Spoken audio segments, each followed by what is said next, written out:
Andaikan aku bisa melayang jauh, berteman langit lepas.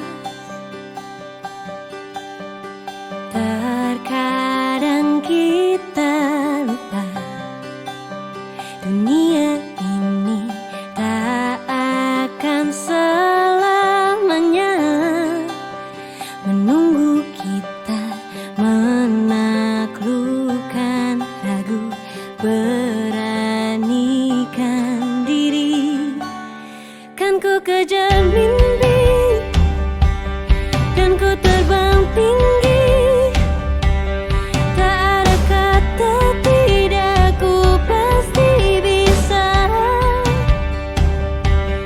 Kan ku coba lagi, ditemani pagi. Tak ada yang tak mungkin, ku pasti bisa.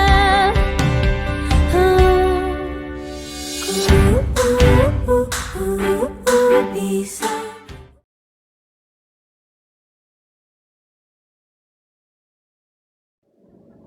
Assalamualaikum warahmatullahi wabarakatuh. Waalaikumsalam warahmatullahi wabarakatuh.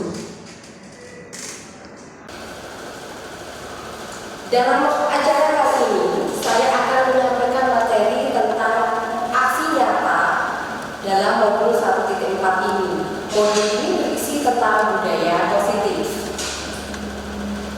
Pada program pendidikan guru penggerak ini, saya tentunya dibantu dan difasilitasi oleh beberapa fasilitator serta pelajar praktek, yaitu Dr. Anda Endang MPB serta pelajar praktek saya pada kelas 377 angkatan 9 calon guru penggerak, yaitu Ibu Yuda Intan Kapitra Belanda, dan tentunya sampai saya sendiri calon guru penggerak angkatan 9. Nah, sebelum saya sampai pada modul 1.4, saya akan menyampaikan mulai dari awal modul 1 itu berisi apa saja, yaitu mulai dari modul 1.1 dulu. Di sini saya akan menjelaskan tentang filosofi dari Ki Hajar Dewantara dalam pendidikan, yaitu bahwa pelajaran merupakan proses pendidikan dalam memberi ilmu atau faedah untuk pencakapan hidup anak didik secara lahir dan batin. Pendidikan menurut Ki Hajar Dewantara adalah memberi dukungan terhadap segala kekuatan kodrat yang dimiliki anak agar dia mampu mencapai keselamatan dan kebahagiaan yang setinggi-tingginya, baik sebagai seorang manusia maupun sebagai anggota masyarakat. Ya, lalu akan saya lanjutkan di modul 1.2 itu berisi tentang nilai-nilai dan peran dari seorang guru penggerak. Sebagai seorang guru penggerak, kita harus memiliki peran yang penting dalam meningkatkan kualitas pendidikan dan bisa memimpin perubahan dengan memahami nilai-nilai yang diperlukan. Mereka harus mampu mempengaruhi keberhasilan sekolah dengan paradigma dan visi yang jelas, serta memperhatikan hubungan antar komponen dan ekosistem dalam suatu lingkup sekolah. Berikutnya adalah modul 1.3. Nah, di sini kita akan sampai pada visi dari seorang guru penggerak. Dalam mewujudkan suatu visi dari seorang guru penggerak, kita menggunakan teori Bagja atau Associative Inquiry dengan prakasa perubahan. Teori Bagja dan prakasa perubahan ini akan membuka wawasan kita tentang bagaimana merencanakan dan mengimplementasikan perubahan positif di sekolah kita. Visi guru penggerak menjadi kompas dalam merancang strategi untuk menciptakan lingkungan belajar yang kondusif. Dengan memiliki visi yang jelas, guru penggerak dapat memotivasi diri sendiri dan orang lain untuk mencapai tujuan yang diinginkan, sehingga dapat meningkatkan kualitas pendidikan di Indonesia secara keseluruhan. Nah, kita sampai pada modul yang terakhir dari modul 1 ini, yaitu modul 1.4 yang berisi tentang budaya positif. Modul ini membahas tentang strategi untuk menciptakan budaya positif dalam lingkup pendidikan. Guru harus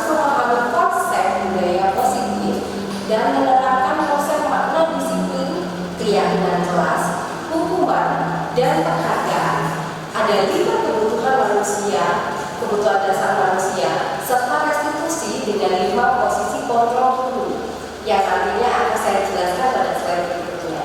Selain itu, guru juga harus menyusun strategi aksi nyata dengan mewujudkan kolaborasi. Ya, seperti halnya kali ini kita semua di sini adalah dalam rangka berkolaborasi untuk seluruh pemangku kepentingan sekolah dan menganalisis reflektif dan kritis penerapan budaya positif di sekolah. Dalam pembelajaran, guru harus dapat menciptakan lingkungan yang positif dan mendukung murid menjadi pribadi yang bahagia, mandiri, dan bertanggung jawab sesuai dengan filosofi Kejajan Dewantara. Pada modul 1.4 ini ada beberapa hal yang kita garis bawahi dan ini merupakan hal yang penting untuk bisa kita implementasikan dalam kehidupan kita sebagai pendidik. Yang pertama adalah adanya perubahan paradigma belajar. Dalam hal ini, perubahan itu dari perubahan yang awalnya adalah stimulus respon menuju ke teori kontrol. Paradigma stimulus respon itu biasa kita gunakan pada pendidikan yang konvensional sebelumnya. Sedangkan pada kurikulum merdeka ini kita akan lebih cenderung dan condong pada teori kontrol, di mana bahwa kita harus meyakini bahwa setiap manusia memiliki tujuan di balik perilaku mereka. Dalam teori kontrol ini, disiplin positif digunakan untuk membantu murid memenuhi kebutuhan dasar mereka untuk mencapai tujuan mereka. Nah, konsep dari perubahan paradigma ini dari pendidikan yang konvensional yang seringkali mengikuti model stimulus respon, di mana guru memberikan stimulus yaitu berupa pelajar dan siswa memberikan respon yaitu menerima pelajaran, berubah menjadi paradigma yang terjadi dengan munculnya teori kontrol dalam konteks pendidikan. Teori kontrol dalam pembelajaran menyebutkan bahwa manusia tidak hanya merespon sebuah stimulus, tapi mereka juga memiliki tujuan yang menggerakkan perilaku mereka. Dalam konteks pendidikan, siswa memiliki tujuan, motivasi, kebutuhan yang mengarahkan pembelajaran mereka. Pendidik mengakui bahwa siswa memiliki peran aktif dalam proses belajar mereka. Guru bukan hanya memberi informasi, tetapi juga membimbing siswa menuju pemahaman yang lebih dalam melalui proses pengendalian diri dan pemecahan masalah. Ya, di sini bisa dipahami ya bahwa mengapa anak itu datang ke sekolah, mereka ada yang mendengarkan kita, ada yang juga tidak. Itu karena ada di dalam diri mereka motivasi dan kebutuhan yang beragam. Makanya antara satu siswa dan siswa yang lain tidak sama. Nah, saya akan lanjutkan pada disiplin positif.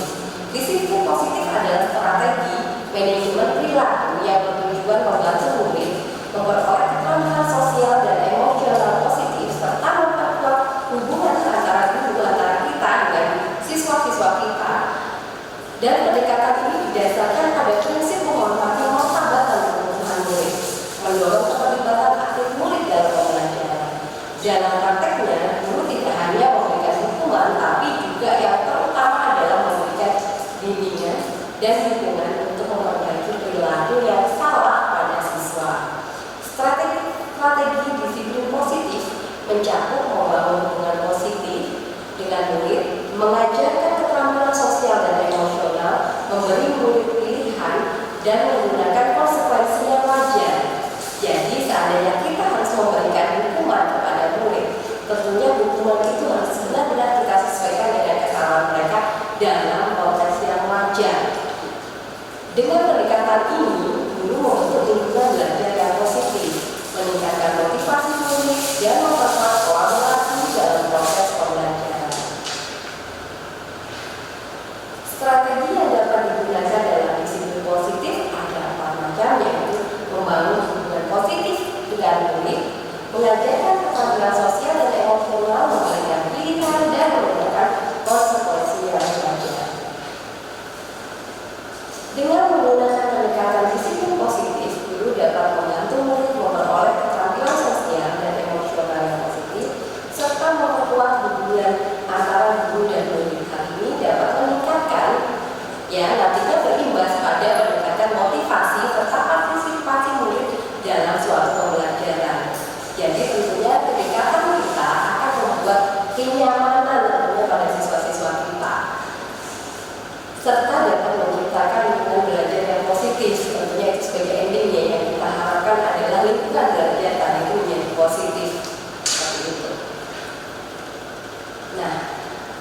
saya akan menjelaskan juga tentang peran guru dalam teori kontrol.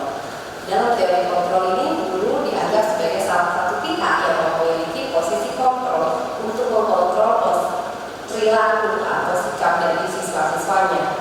Ya, yang pertama mungkin ini yang biasa kita lakukan yaitu posisi kontrol sebagai penghukum, yaitu menggunakan hukuman fisik atau verbal untuk mengontrol perilaku murid. Ya, hukuman ini nggak selalu fisik, di sini juga ada hukuman verbal, misalnya seperti kita mengatakan hal yang misalnya gini aja kamu tidak bisa gitu, atau kenapa kamu seperti itu, kenapa kamu bolos lagi. Nah, kata-kata yang seperti itu bisa menjadi juga salah satu bentuk hukuman atau hukum. Ya, kalau itu kamu harus berdiri di sini atau sebagainya, itu sebagai hukuman fisik misalnya, atau lepas sepatumu itu yang nggak sesuai warnanya, ya yang biasa anak-anak yang menggunakan sepatu yang nggak sesuai warnanya gitu ya, kita mungkin akan menyampaikan seperti itu. Nah, yang kedua adalah membuat rasa bersalah. Di sini menggunakan perasaan bersalah untuk dapat mengontrol perilaku murid, misalnya ini ya, yang mungkin biasa kita lakukan adalah kamu nggak kasihan, saya sudah berusaha membantu kamu, saya sudah berusaha menyampaikan ke guru supaya kamu diberikan keringanan, kok kamu masih belum mengerjakan tugasnya. Nah, misalnya itu yang biasa saya lakukan ya sebagai saya guru BK, itu kalau umpamanya biasanya di akhir semester nih siswa-siswa banyak yang menyelesaikan tugasnya, saya kadang-kadang melakukan ini, membuat rasa bersalah gitu. Nah, kemudian ini yang menurut saya paling bagus yaitu posisi kontrol sebagai teman. Jadi kita menggunakan hubungan persahabatan antara kita dengan siswa gitu dan murid untuk mengontrol perilaku mereka. Jadi biasanya kita menggunakan kata ayo kita lakukan yuk gitu, atau kan ayo kita selesaikan nih tugas kamu gitu. Nah, seperti itu. Lalu posisi berikutnya adalah pemantau. Jadi menggunakan pengawasan untuk mengontrol perilaku murid. Dan posisi yang terakhir adalah manajer. Jadi menggunakan pengaturan dan koordinasi untuk mengontrol perilaku murid ini menurut saya adalah posisi kontrol yang paling bagus gitu. Jadi manajer ini di sini kita berusaha menyampaikan atau menyadarkan murid ya apa sih peraturannya gitu ya. Lalu bagaimana kamu bisa menyelesaikan atau bisa menyesuaikan diri dengan peraturan itu. Nah, di sini jadi siswa diajak untuk bisa memahami sendiri bagaimana cara dia submit dengan peraturan yang ada di sekolah. Begitu. Nah, dalam teori kontrol ini itu diharapkan menggunakan posisi kontrol yang lebih positif seperti teman atau pemantau daripada posisi kontrol yang negatif seperti menghukum atau membuat rasa bersalah. Hal ini dikarenakan penggunaan posisi kontrol yang lebih positif dapat membantu hubungan yang lebih baik antara guru dan murid serta dapat meningkatkan motivasi ya seperti yang tadi saya sampaikan dan partisipasi murid dalam pembelajaran. Ya, kalau kita tadi bicara tentang motivasi, nah sekarang saya akan menjelaskan tentang motivasi perilaku manusia. Ya, motivasi perilaku manusia adalah dorongan atau kekuatan yang mendorong seseorang untuk melakukan tindakan atau perilaku tertentu. Dalam konteks ini, di dalam modul 1.4 ini, motivasi yang kita pelajari hanya ada 3 sesuai dengan teorinya Nielsen, yaitu motivasi untuk menghindari ketidaknyamanan atau hukuman, motivasi untuk mendapatkan hadiah atau penghargaan, dan yang terakhir adalah motivasi intrinsik, ini motivasi yang tertinggi. Oke, saya akan menjelaskan mulai dari motivasi yang rendah, yaitu menghindari ketidaknyamanan atau hukuman. Ya, orang yang memiliki motivasi ini cenderung melakukan tindakan atau melakukan sesuatu hal untuk menghindari hukuman atau ketidaknyamanan. Misalnya, siswa kita kalau kita tahu ya berangkat ke sekolah motivasinya apa supaya dapat 1 gitu misalnya. Nah, ini maksudnya di sini. Maaf, itu maksudnya dia gue. Kalau ini kalau motivasinya ya kalau yang menghindari ketidaknyamanan atau hukuman itu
Jadi memang dia berkeinginan, dia menyukai menggambar, misalnya dia menyukai bikin animasi dan sebagainya.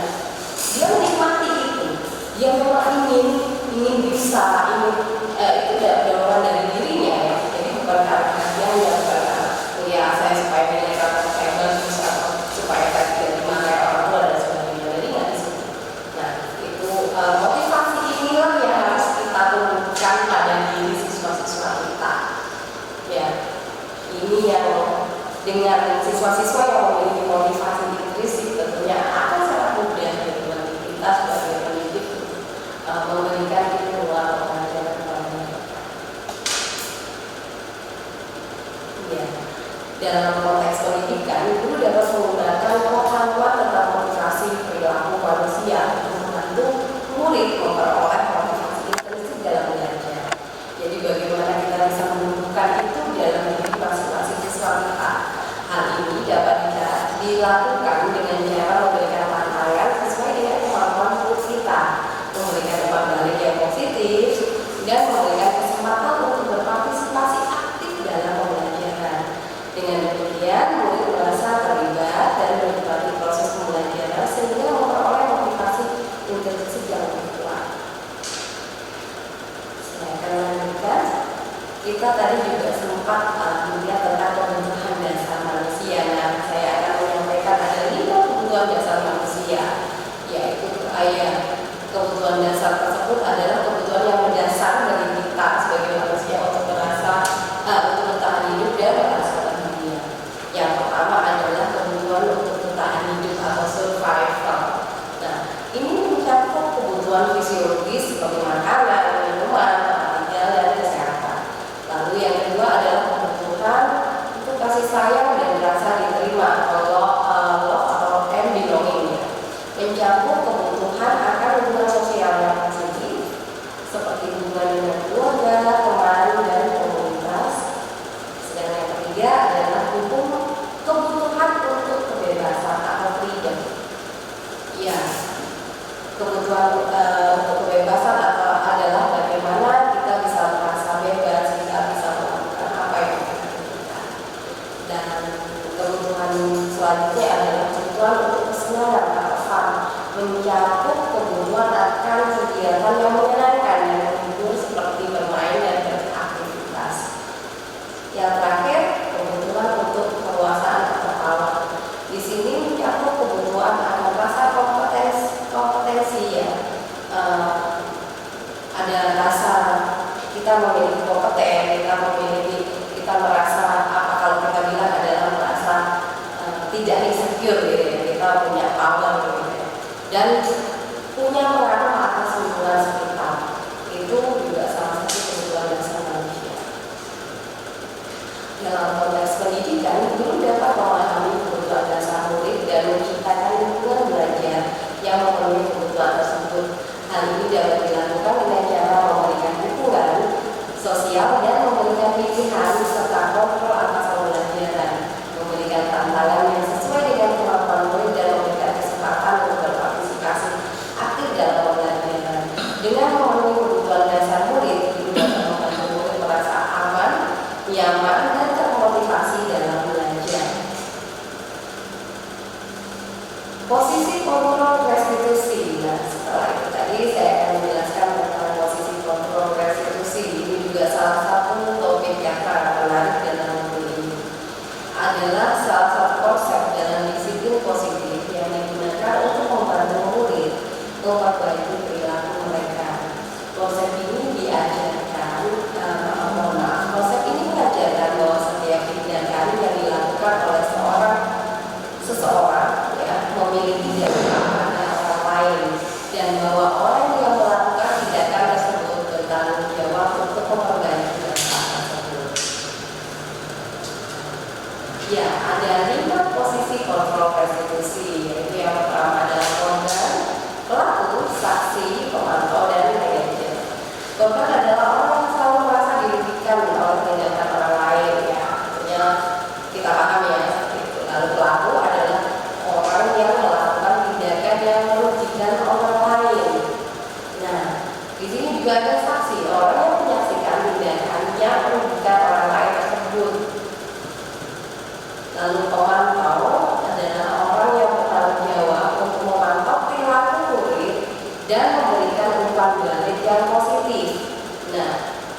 sini ditekankan bahwa memantau itu nggak cuma memantau perilaku, tapi juga memberikan umpan balik yang positif. Lalu yang terakhir adalah manajer, orang yang bertanggung jawab untuk mengelola konflik tersebut dan membantu murid untuk memperbaiki perilaku mereka. Dalam posisi kontrol restitusi, murid diajarkan untuk memperbaiki dampak dari tindakan mereka dengan cara meminta maaf, memperbaiki kerusakan yang telah mereka sebabkan, atau melakukan tindakan positif lain untuk menggantikan tindakan yang merugikan tersebut. Dengan menggunakan posisi kontrol restitusi, murid dapat belajar untuk bertanggung jawab atas tindakan mereka, memperbaiki hubungan sosial yang rusak, bahkan dapat memperoleh keterampilan sosial dan emosional yang positif. Selanjutnya saya akan menjelaskan tentang keyakinan kelas. Nanti saya akan menunjukkan di slide yang berbeda tentang keyakinan kelas yang sudah pernah saya buat dengan siswa saya. Ya, keyakinan kelas adalah nilai atau prinsip yang disepakati oleh anggota kelas untuk budaya positif di kelas. Keyakinan kelas ini melibatkan partisipasi aktif dari seluruh anggota kelas dan bertujuan untuk menciptakan lingkungan belajar yang positif. Dalam modul budaya positif ini terdapat beberapa contoh keyakinan kelas yang dapat diadopsi oleh guru dan murid. Jika Bapak Ibu berminat, nanti saya bisa membagikan di modulnya untuk dipelajari bersama supaya kita semua di sini bisa mengimplementasikan budaya positif di kelas-kelas kita. Ya. Ada beberapa langkah yang bisa kita ambil dalam membentuk keyakinan kelas, yaitu yang pertama kita berangkat dari peraturan yang ada tentunya ya. Peraturan yang ada di sekolah ini apa saja. Nah, setelah itu kita menyempurnakan daftar-daftar nilai kebajikan utama dari peraturan tersebut, lalu membahas kembali dalam suatu kelompok di kelas kita. Lalu kemudian setelah kita buat daftar-daftar kebajikan daftar nilai-nilai kebajikan tersebut, kita bisa mewujudkannya dalam poster atau membuatnya dalam media sosial untuk sebagai bentuk sosialisasi kepada seluruh siswa. Kemudian kita bisa mendiskusikan juga secara bersama dengan seluruh anggota kelas tentang nilai-nilai yang ingin dijunjung tinggi atau prinsip-prinsip yang ingin diadopsi dalam kelas tersebut untuk kemudian digunakan sebagai suatu keyakinan kelas. Nah, lalu kita buat daftarnya nilai dan prinsip tersebut dan kita sepakati bersama, dan supaya mudah untuk dipahami dan mudah untuk diingat oleh seluruh anggota kelas, maka dibuat pernyataan yang positif dan simple gitu ya, yang sederhana. Jadi supaya siswa-siswa atau murid-murid kita dalam kelas tersebut itu mudah untuk memahaminya. Dan tentunya yang sangat penting lagi adalah kita harus secara berkala gitu ya, atau selalu meninjau ulang kembali keyakinan kelas tersebut secara bersama-sama. Jadi artinya bisa jadi keyakinan kelas tersebut tidak lagi relevan tergantung pada kondisi dan situasi tertentu. Ya, selanjutnya saya akan menjelaskan tentang segitiga restitusi. Ini juga salah satu hal yang sangat menarik ya. Oke, selama ini kalau guru kita sudah banyak melakukan sesuatu yang mirip dengan ini ya, sesuatu yang mirip dengan segitiga restitusi ini. Hanya saja mungkin bahasanya ya sama ya. Kalau ini dalam modul ini namanya segitiga restitusi, dan di situ adalah bahasanya yang sudah terstruktur. Nah, segitiga restitusi ini merupakan konsep yang melibatkan tiga pihak, yaitu guru, murid, orang tua dalam suatu proses restitusi. Itu sesuai dengan modul. Nah, restitusi itu adalah proses memperbaiki hubungan antara murid dan guru setelah terjadi konflik atau pelanggaran aturan. Dalam segitiga restitusi, guru dan murid bekerja sama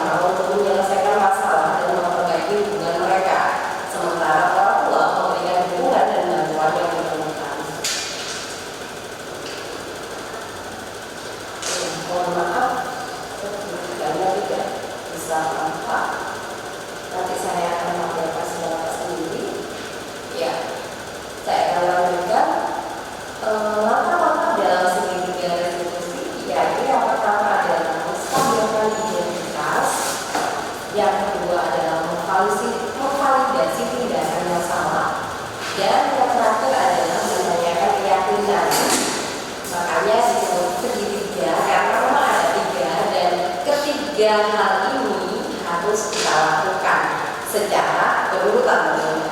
Yang pertama, menstabilkan identitas. Di situ seorang guru harus mengakui keberadaan siswa sebagai individu yang berharga dan memperkuat keyakinan kelas bahwa setiap murid dapat belajar dan berkembang secara optimal.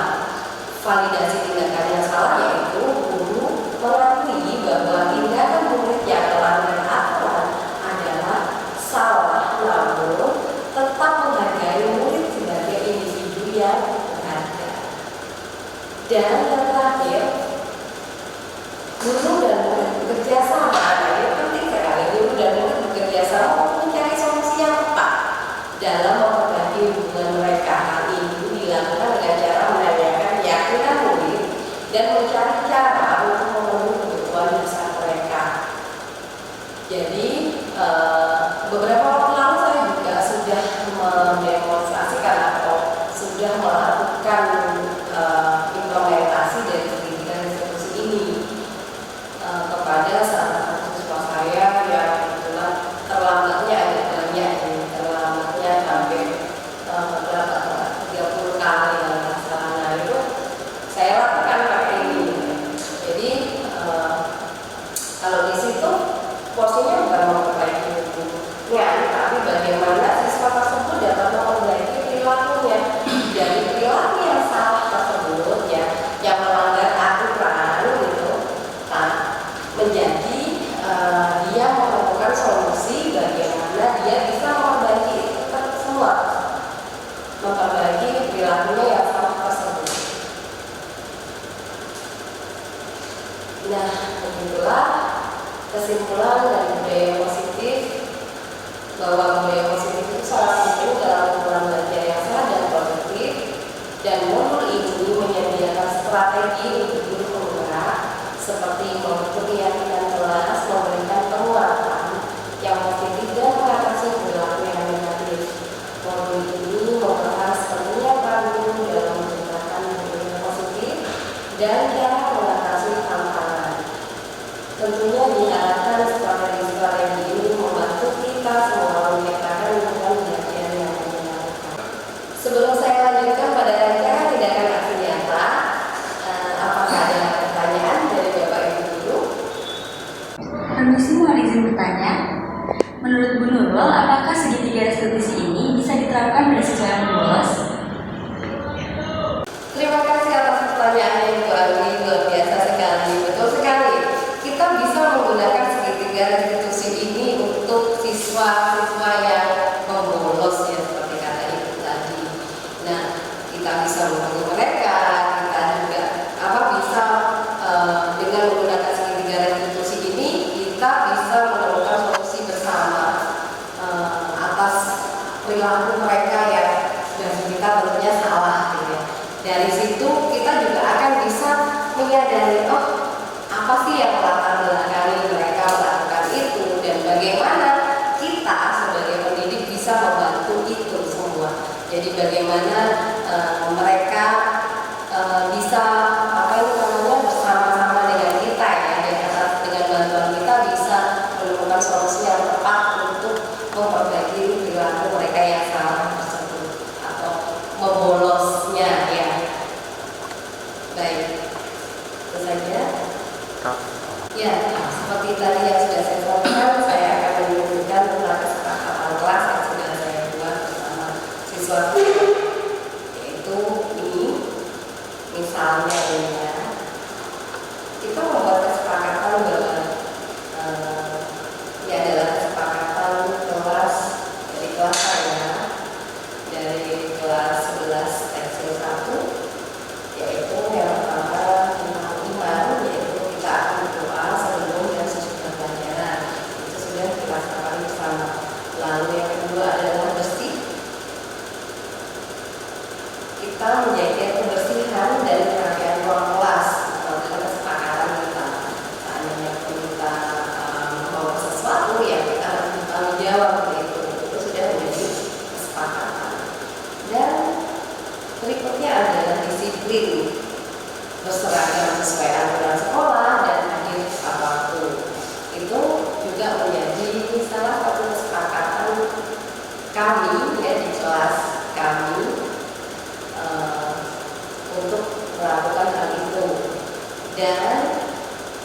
Yang ini juga tidak kalah pentingnya nih adalah aman.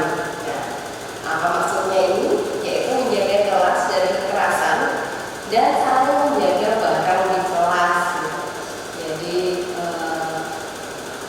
bagaimana kita tahu bahwa anak-anak kadang-kadang sering menggunakan barang-barangnya yang ketika satu kelas ini saling menjaga, ketika satu kelas ini menganggap bahwa ini semua adalah kewajiban kita atau tanggung jawab kita, gitu ya, maka kita bisa meminimalisir itu semua. Lalu yang berikutnya adalah prestasi, ya, untuk meningkatkan prestasi belajar, untuk meningkatkan prestasi dan rajin belajar. Maksudnya di sini adalah bahwa kita semua sepakat, gitu ya, semua sepakat untuk terus berprestasi, terus meningkatkan kompetensinya dengan cara rajin belajar. Lalu keluarga, ya. Toleransi antar teman itu juga sangat penting dan menciptakan suasana kekeluargaan. Gitu. Nah, ini adalah nilai-nilai kelas yang kita sedang buat bersama siswa-siswa saya di kelas TP 1. Ya. Baik, mungkin seperti itu untuk kesepakatan kelas. Bisa buka. Ya, saya akan melanjutkan tentang rancangan tindakan aksi nyata budaya positif. Ya, semoga kita simak dan ini juga masuk pada modul 1.4. Ya, jadi begini, saya tidak perlu lagi memperkenalkan ya yang tadi fasilitator saya. Oke, dalam rancangan ini ada beberapa hal yang penting, yaitu yang pertama adalah latar belakang, yang kedua adalah tujuan, lalu tolak ukur dari masa tindakan yang akan dilakukan, serta yang terakhir adalah lingkungan yang dibutuhkan. Baik, yang pertama untuk latar belakang. Dalam mengembangkan karakter murid yang kuat dan sesuai dengan profil pelajar sarjana budaya positif di sekolah juga dapat membantu menciptakan lingkungan belajar yang aman, nyaman, dan mendukung bagi siswa. Ya, kita tentunya setuju dengan hal itu. Selain itu, budaya positif dapat membantu mengurangi perilaku negatif seperti kekerasan, bullying, dan perilaku menyimpang yang lain. Dengan menciptakan budaya positif, siswa dapat merasa lebih termotivasi untuk belajar dan berkembang secara pribadi dan akademis. Budaya positif juga dapat membantu meningkatkan hubungan antara guru dan siswa, serta antara siswa satu dengan siswa yang lain. Nah, ada pun tujuan dari membentukkan budaya positif adalah yang pertama, memberikan langkah-langkah konkret dan efektif dalam mewujudkan budaya positif di sekolah, didasarkan pada analisis reflektif dan kritis terhadap penerapan budaya positif di sekolah. Yang kedua, mempertimbangkan kebutuhan sosial, ya, di sekitar sekolah dan murid tentunya, dan terdapat tujuan yang jelas dan spesifik mengenai dampak yang ingin dicapai pada murid. Lalu yang berikutnya adalah menjadi tolak ukur yang dapat digunakan untuk mengevaluasi keberhasilan dari tindakan yang dilakukan, membantu para guru dan pemangku kepentingan sekolah lainnya untuk lebih fokus dan terarah dalam mewujudkan budaya positif di sekolah. Dan yang terakhir adalah meningkatkan efektivitas dan efisiensi dari tindakan yang dilakukan. Nah, tolak ukurnya apa? Di sini saya akan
yang terakhir, maaf sebelum saya pindah pada lima, saya yang terakhir pada kelompok ini adalah peningkatan hasil kerja siswa.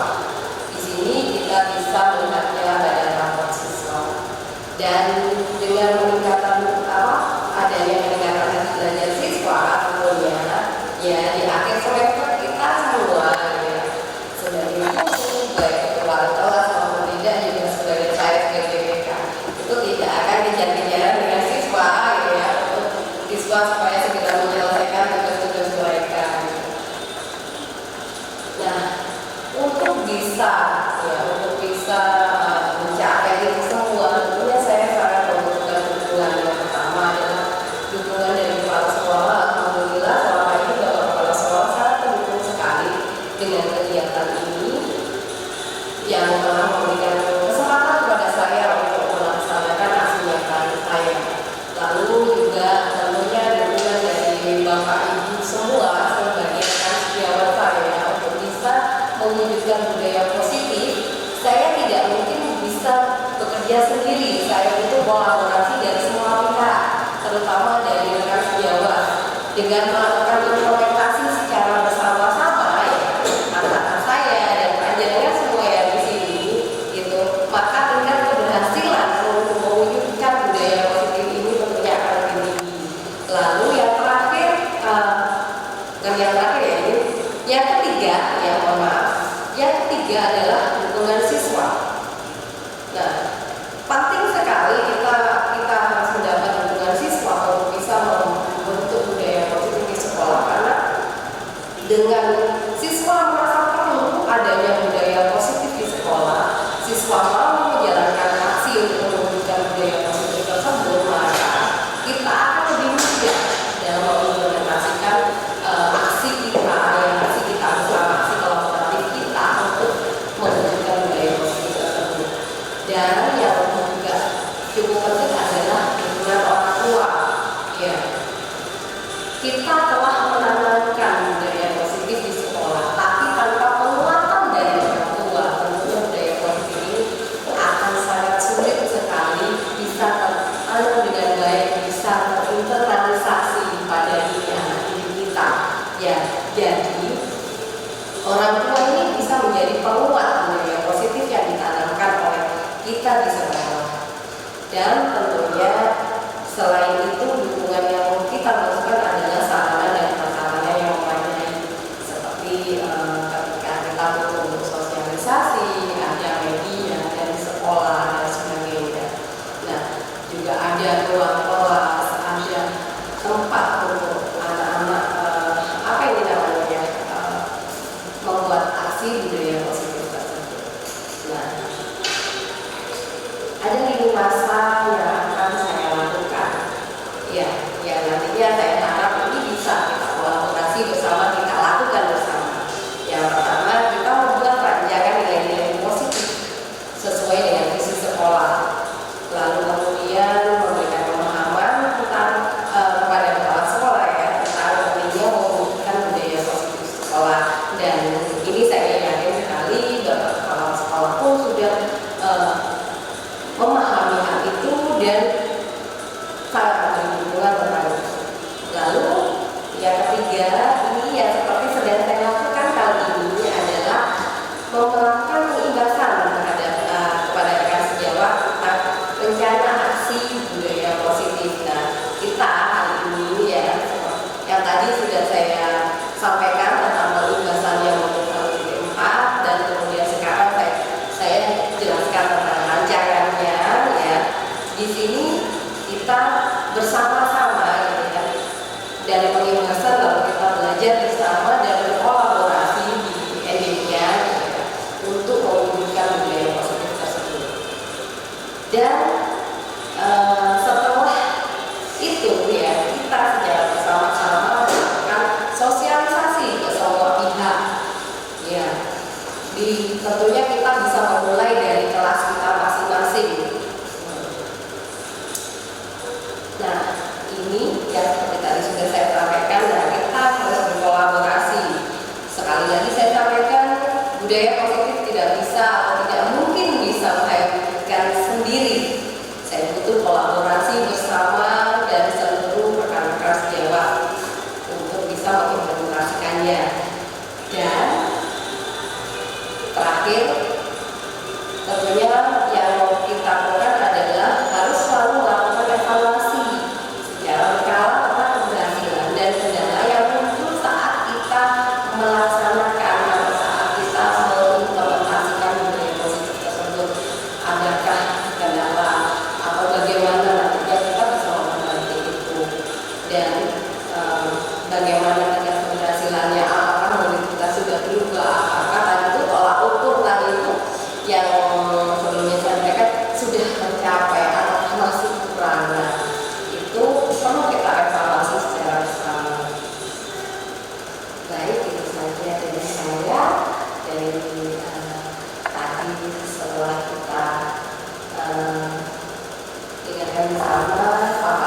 Waalaikumsalam warahmatullahi wabarakatuh.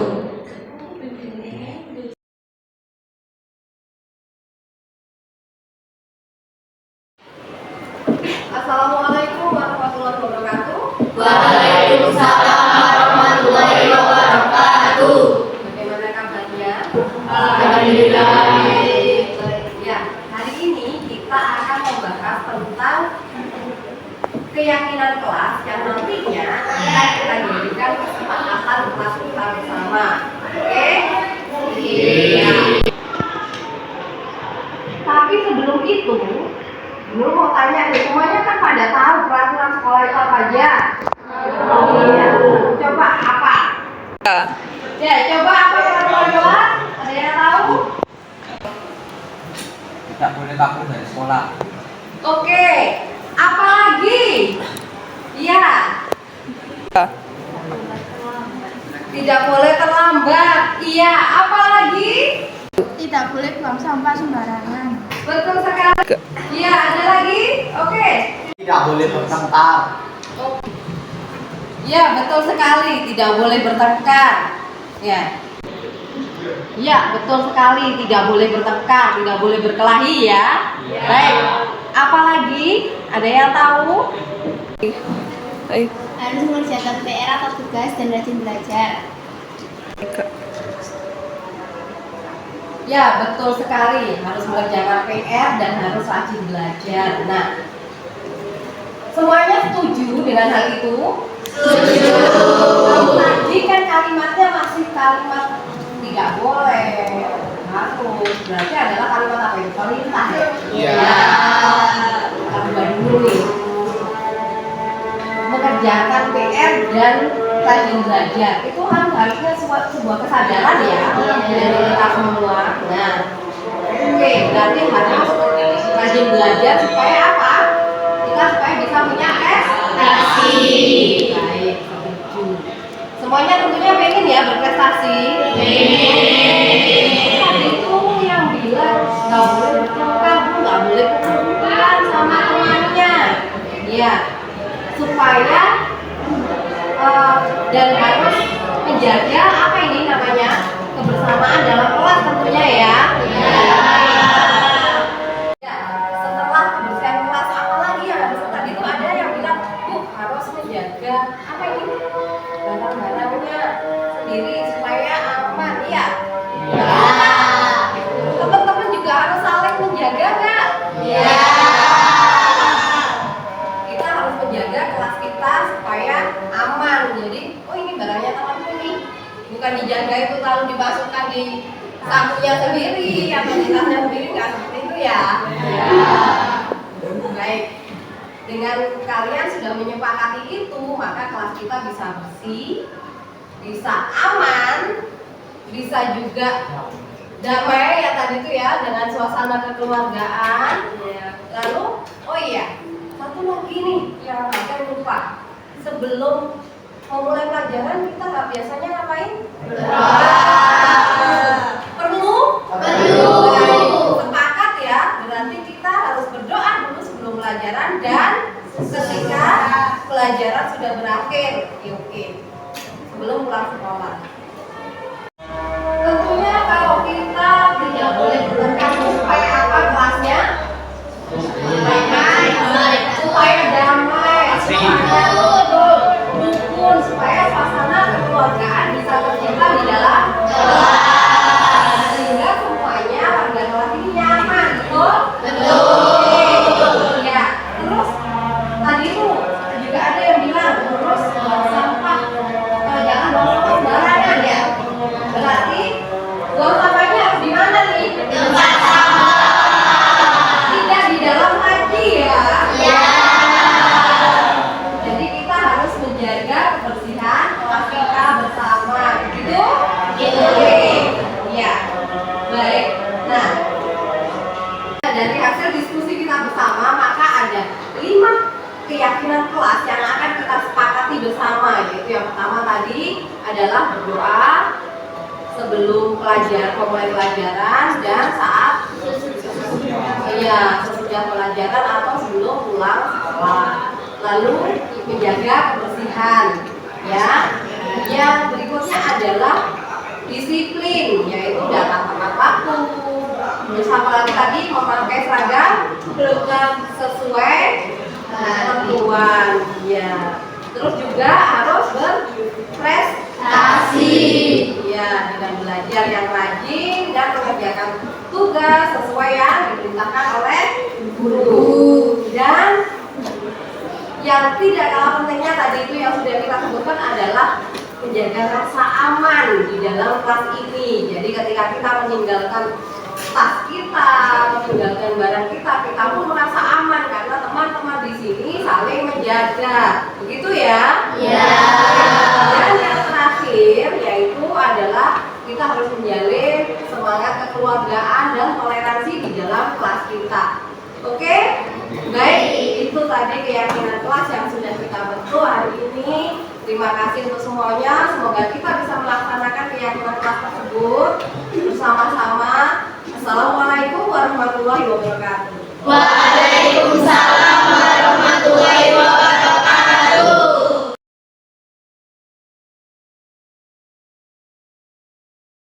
Semi, tahu kan kenapa Bu Nurul panggil ke sini hari ini?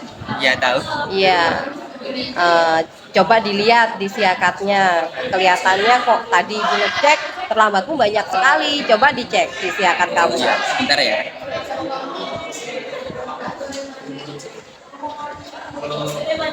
Ada berapa kali itu terlambatnya?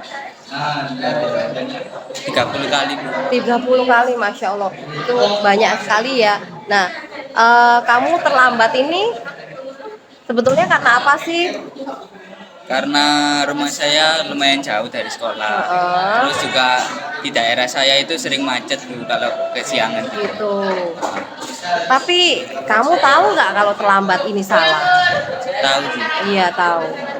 Nah, kamu kan sudah tahu juga bahwa di daerahmu sering macet. Iya. Terus juga apa tadi? Karena jauh. Nah, Semi ke sekolah naik apa nih? Naik sepeda motor. Naik sepeda motor. Oke. Jadi kalau Bu Nurul boleh tahu nih ya, sekolah ini penting nggak sih buat Semi? Penting Bu. Penting. Berarti tadi kan Semi juga bilang nih bahwa terlambat itu juga salah gitu ya. Menurut Semi perlu nggak Semi memperbaiki diri supaya nggak terlambat lagi? Perlu. Oke, baik.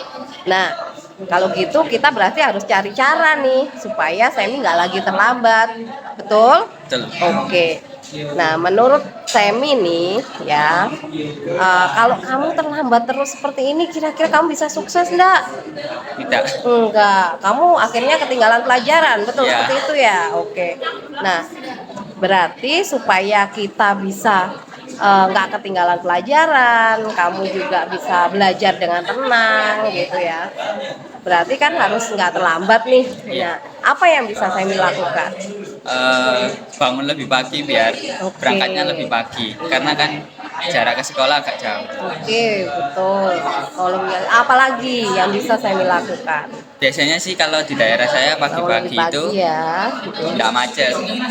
Ya, karena kalau agak siang itu baru macet. Jadi saya harus berangkat lebih pagi.